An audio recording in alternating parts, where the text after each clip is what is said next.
Здравейте! Тук VR Vision и днес ще си говорим за влакчета на ужасите. Една от основните задачи на виртуалната реалност е да симулира истински реални преживявания. Така че няма нищо чудно в това, че влакчетата на ужасите са именно едно от тези преживявания и те набират все по-голяма популярност сред все още малката аудитория на виртуалната реалност. Аз искам да ви покажа какво представляват те. И така, нека започваме.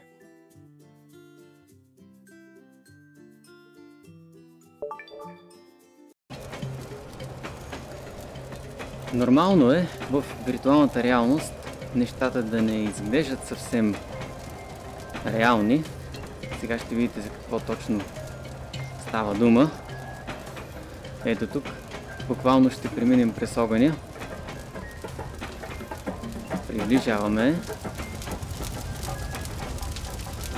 А тук играта загробява.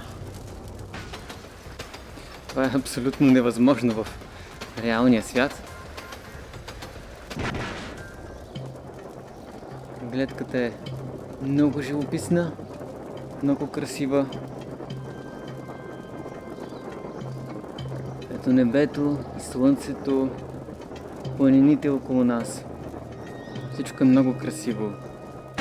Предполагам, че се намираме в някакво селище на... Аз не знам. На инките, може би. Правим един лупинг, едно преобръщане.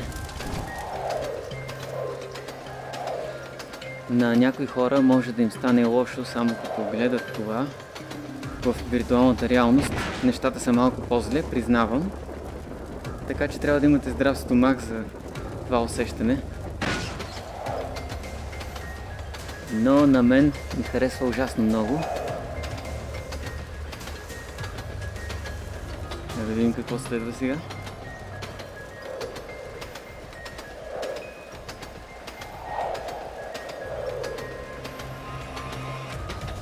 На вятъра. И това беше краят на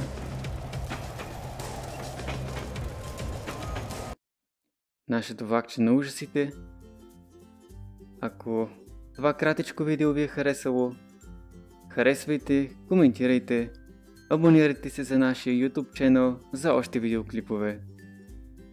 А в някои от другите ни видеа ще покажа и други влакчета на ужасите, като останалите 3. Освен това, има и други. От мен, чао-чао!